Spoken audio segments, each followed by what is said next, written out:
Good morning students. पिछले video में हम लोग ने पढ़ा था ब्लड, उसके प्रॉपर्टीज़ एंड फंक्शन। और इस वीडियो में हम लोग पढ़ने वाले हैं ब्लड के क्लासिफिकेशन, मतलब ब्लड जो है किन किन चीज़ों से मिलके बना हुआ है।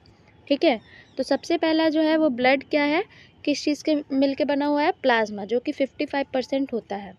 जो ब्लड होता है वो क्या होता है? एक सॉलिड कंपोनेंट होता है जिसमें आरबीसी, डब्ल्यूबीसी और प्लेटलेट्स होते हैं। ठीक है, और जो प्लाज्मा होता है वो क्या होता है? एक लिक्विड कंपोनेंट होता है ब्लड का, जो कि ब्लड को क्या बनाता है? एक थिन वाटरी टाइप का फ्लूइड वो क्रिएट करता है। कौन? प्लाज्मा। तो इसका परसेंटेज कितना है ब्लड में? 55%। और दूसरा आता है फॉर्म्ड एलिमेंट्स, यानी कि जो सेल्स प्रेजेंट होते हैं ब्लड में, उसका जो परसेंटेज है वो कितना है? 45। ठीक है, तो सबसे पहले प्लाज्मा किन किन चीज़ों से मिलके बना हुआ है?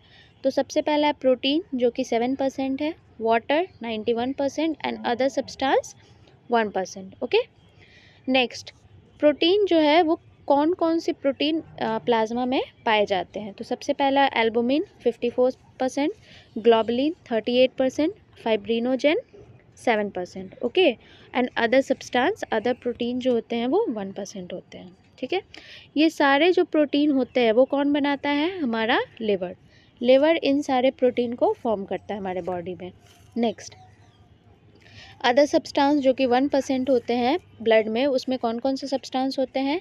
इलेक्ट्रोलाइट जैसे कैल्शियम, सोडियम, पोटेशियम, न्यूट्रिएंट जैसे कि ग्लूकोज और विटामिन्स, वेस्ट प्रोडक्ट जैसे कि यूरिया, क्रिएटिनिन, यूरिक एसिड, जो भी हमारा वेस्ट प्रोडक्ट बॉडी के सेल्स रिलीज़ करते हैं वो, और gases, oxygen and carbon dioxide.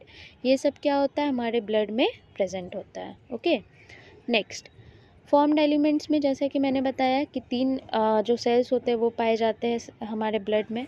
सबसे पहला है RBC, WBC and platelet. Okay, RBC, WBC and platelets. तो जो आरबीसी और प्लेटलेट्स है उसका कोई टाइप्स नहीं है, लेकिन डब्ल्यूबीसी का यहाँ पे 5 टाइप है। सबसे पहला है neutrophils, lymphocyte, monocyte, eosinophils and basophils.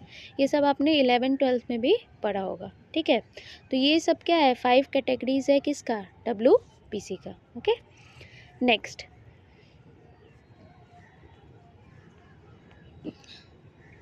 Next, आता है हिमैटोक्रिट। हिमैटोक्रिट क्या होता है?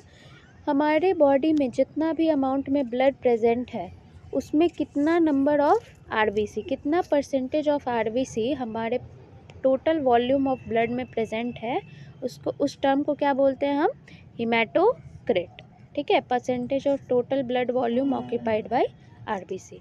हमारे आरबीसी ने कितना जो है स्पेस ऑक्यूपाई किया हुआ है परसेंटेज हमारे टोटल ब्लड वॉल्यूम में। ओके, नेक्स्ट आता है प्लाज्मा प्रोटीन। प्लाज्मा प्रोटीन कितने टाइप का होता है? 3 टाइप का होता है, एल्बुमिन, ग्लोबुलिन एंड फाइब्रिनोजेन।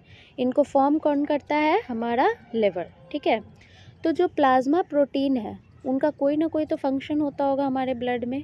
तो प्लाज्मा प्रोटीन क्या करते हैं, जो कि 7% प्रेजेंट होते हैं, ये क्या करते हैं? हमारे ब्लड में ऑस्मोटिक प्रेशर को मेंटेन करके रखते हैं। ऑस्मोटिक प्रेशर क्या होता है? ऑस्मोटिक प्रेशर एक ऐसा प्रेशर होता है जो कि क्या करता है? प्रोटीन को ब्लड वेसल्स के अंदर रखने में मदद करता है। ठीक है, और जैसे ही अगर ऑस्मोटिक प्रेशर कम हुआ तो क्या होगा? सारा प्रोटीन क्या करेगा? जो सेल्स का इंटरस्टिशियल स्पेस है वहाँ पे जाके एक्यूमुलेट हो जाएगा। ठीक है, जैसे कि अब डेफिनेशन पढ़ते हैं इसका। जो प्लाज्मा प्रोटीन है वो क्या होते हैं? बहुत ज़्यादा बड़े होते हैं, इसीलिए वो कैपिलरी से, मतलब ब्लड वेसल से बाहर नहीं जा पाते हैं। लेकिन और ये क्या करते हैं? ऑस्मोटिक प्रेशर को मेंटेन करते हैं। ठीक है, लेकिन जैसे ही प्लाज्मा प्रोटीन का प्रोडक्शन कम होने लगा, ठीक है, तो मतलब अगर कोई लीवर डिसफंक्शन हो गया, लीवर काम करना बंद कर दिया, तो उसके कारण क्या होगा? लीवर जो है वो प्रोटीन फॉर्म नहीं कर पाएगा। तो लीवर अगर प्रोटीन फॉर्म नहीं करेगा तो क्या होगा? ऑस्मोटिक प्रेशर डिक्रीज हो जाएगा, और ऑस्मोटिक प्रेशर जैसे ही डिक्रीज होगा तो सारा प्लाज्मा प्रोटीन कहाँ पे आ जाएगा? सेल्स के इंटरस्टिशियल स्पेस में, और ये क्या कॉज करा देगा? एडेमा। ठीक है, नेक्स्ट, इफ़ प्रोडक्शन डिक्रीजेस, अगर प्लाज्मा प्रोटीन का प्रोडक्शन डिक्रीज़ हो गया। क्यों हुआ? क्योंकि लिवर में कोई डिसफंक्शन आ गया, कोई एबनॉर्मेलिटी आ गया, जिसके कारण क्या होगा, ऑस्मोटिक प्रेशर भी डिक्रीज़ हो जाएगा। एंड उसके बाद क्या होगा, फ्लूइड शिफ्ट इनटू टिश्यू, यानी कि सेल्स के बीच में फ्लूइड जो है वो ब्लड वेसल से निकल के ये इंटरस्टिशियल स्पेस में जाके एक्यूमुलेट हो जाएगा और क्या कॉज करेगा, एडेमा। ठीक है, नेक्स्ट तीनों का फंक्शन। एल्बुमिन क्या करता है? सबसे पहला तो ये तीनों जो प्रोटीन है वो कौन सिंथेसिस करता है, हमारा लिवर के सेल्स, जो हेपेटोसाइटिक सेल है वो फॉर्म करते हैं। ठीक है, 3 टाइप का प्रोटीन होता है, albumin, globulin and fibrinogen. Albumin का क्या फंक्शन होता है? ये ऑस्मोटिक प्रेशर हमारे ब्लड वेसल्स में मेंटेन करके रखता है। ग्लोबुलिन का क्या फंक्शन होता है? इम्यूनिटी प्रोवाइड करता है, जिससे हम कोई भी पैथोजन या वायरस या फिर किसी भी इन्फेक्शन से हम लोग फाइट कर सकते हैं। Next fibrinogen. फाइब्रिनोजन का क्या फंक्शन होता है? क्लॉटिंग करने में। क्लॉटिंग क्या होता है? अगर कोई ब्लड वेसल्स रप्चर हो गया जिसके कारण ब्लड लॉस हो रहा है बॉडी के बाहर, ठीक है, तो वहाँ पे प्लेटलेट्स का फंक्शन होता है कि वहाँ पे क्या बनाता है, क्लॉट फॉर्म करता है। मतलब एक गाढ़ा थिक लाइक ब्लड वेसल्स यहाँ पे फॉर्म कर देता है, जिससे ये एरिया क्या हो जाता है, ब्लॉक हो जाता है और ब्लड वेसल्स का जो फ्लो है from inner part of the body to outer surface वो क्या हो जाता है, रुक जाता है। तो इसमें कौन मदद करता है, हमारा फाइब्रिनोजन। ओके, नेक्स्ट देखते हैं आरबीसी। अब सबसे तीनों फॉर्म्ड एलिमेंट्स को एक एक करके पढ़ेंगे। सबसे पहला देखते हैं आरबीसी। ठीक है, आरबीसी क्या होता है? आरबीसी को हम दूसरे लैंग्वेज में एरिथ्रोसाइट भी बोलते हैं। ठीक है, आरबीसी का दूसरा नाम क्या है, एरिथ्रोसाइट। नेक्स्ट, इसका परसेंटेज क्या होता है? ये मोस्ट अबंडेंट सेल होता है हमारे ब्लड में। सबसे ज़्यादा पाने जाने वाला जो सेल्स होता है वो क्या होता है, आरबीसी। ठीक है, इसका जो नंबर होता है वो कितना होता है, 4 to 6 मिलियंस होता है, 4 to 6 मिलियंस। ठीक है, और इसका जो शेप होता है वो क्या होता है, एक biconcave dish like shape होता है, biconcave disc like shape, dumbbell जैसा दिखता है ना, साइड से राउंड और ऊपर से थोड़ा कर्व होता है। ठीक है, इसी टाइप का ये आरबीसी दिखता है। आरबीसी में एक प्रोटीन होता है जिसका नाम होता है हीमोग्लोबिन।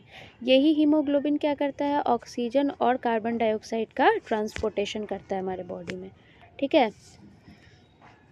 आरबीसी पॉइंट डेफिनेशन पढ़ लेते हैं। They are biconcave shape, ठीक है, and contain oxygen carrying protein called haemoglobin. इसके अंदर क्या होता है, ऑक्सीजन कैरिंग प्रोटीन होता है जिसका नाम क्या है, हीमोग्लोबिन। ठीक है, next, RBC does not contain nucleus because it is form from red bone marrow. तो आरबीसी के पास न्यूक्लियस नहीं होता है। अगर एक सेल्स के पास न्यूक्लियस है तो उसका क्या फंक्शन होगा, क्या रोल होगा, कि वो 2 सेल में डिवाइड कर पाएंगे। लेकिन आरबीसी के पास क्या है, न्यूक्लियस नहीं है, तो वो डिवाइड कैसे करेगा? तो आरबीसी जो सेल्स है वो डिवाइड खुद से नहीं कर पाता है, उसको कौन बनाता है, बोन मैरो। बोन मैरो क्या होता है, बोन के बीच में एक हॉलो स्पेस होता है, ठीक है, खोखला जगह होता है, उसी को क्या बोलते हैं हम, बोन मैरो। इसी बोन मैरो से क्या बनता है, आरबीसी। ठीक है, इसी बोन मैरो से क्या बनता है, आरबीसी। ओके, तो आरबीसी जब बोन मैरो से बन ही जा रहा है तो क्या उसमें न्यूक्लियस होने का कोई नीड नहीं है। ठीक है, and no mitochondria because a gene called G6PD which is present provide energy throughout. ठीक है, तो आरबीसी सेल के पास माइटोकॉन्ड्रिया भी नहीं होता है। माइटोकॉन्ड्रिया क्या करता है, हमको एनर्जी यानी कि एटीपी देने में हेल्प करता है। अब आरबीसी एक सेल है, उसको भी एनर्जी चाहिए फंक्शन के लिए, तो वो क्या करेगा, कहाँ से अपना एनर्जी लेगा, तो माइटोकॉन्ड्रिया उसमें प्रेजेंट नहीं होता है, लेकिन एक जीन प्रेजेंट होता है जिसका नाम है G6PD, जो कि थ्रू आउट द लाइफ, जब तक वो सेल जिंदा रहेगा आरबीसी का, तब तक उसको एनर्जी प्रोवाइड करेगा। तो इसीलिए आरबीसी के पास ना न्यूक्लियस होता है और ना ही माइटोकॉन्ड्रिया होता है। ठीक है, ये बहुत ज़्यादा इंपॉर्टेंट पॉइंट है। नेक्स्ट, जो आरबीसी का लाइफ साइकिल होता है वो होता है 120 डेज़ का। ठीक है, आरबीसी जो है वो एक बार जो डिवाइड हो गया बोन मैरो से बन गया तो वो कितना दिन ब्लड में रहेगा, 120 दिन। नेक्स्ट, हीमोपोइसिस और हिमेटोपोइसिस। ये सब जो टर्मिनोलॉजी है, हीमोपोइसिस, हिमेटोपोइसिस, एरिथ्रोपोइसिस, फिर हिमेटोक्रेट, ये सब एमसीक्यू पर्पज से बहुत ज़्यादा इम्पोर्टेंट है, ठीक है। नेक्स्ट देखते हैं हीमोपोइसिस और हिमेटोपोइसिस किसको बोलते हैं। Formation of formed element in yolk sac.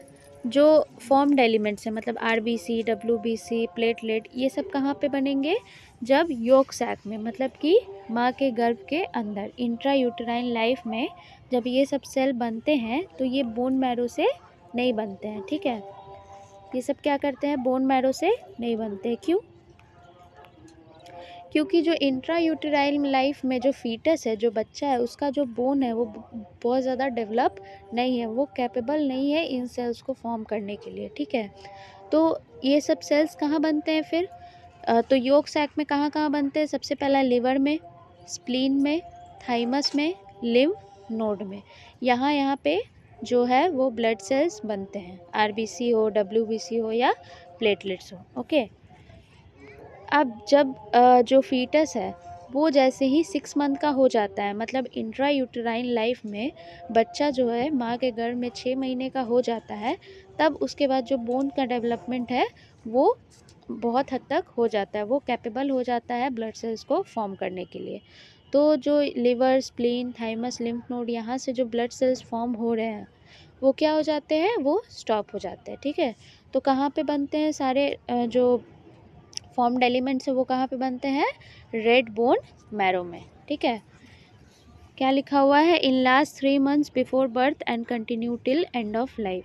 तो 3 महीने जो बच्चा का जो बर्थ हो रहा है उसके 3 महीने पहले, बिफोर, ठीक है, कहाँ से फॉर्म्ड एलिमेंट्स बनना स्टार्ट हो जाते हैं, बोन मैरो से, ठीक है। तो 6 महीने तक यहाँ पे बनते हैं लिवर, स्प्लीन, थाइमस और लिम्फ नोड। क्यों? क्योंकि वहाँ पे बोन जो है वो अच्छे से डेवलप नहीं है। जैसे ही बच्चा माँ के गर्भ में 6 महीने का हो जाता है तो बोन क्या हो जाता है, डेवलप हो जाता है। तो सारे फॉर्म्ड एलिमेंट्स कहाँ से बनेंगे फिर, बोन मैरो में, okay. So that's it for today.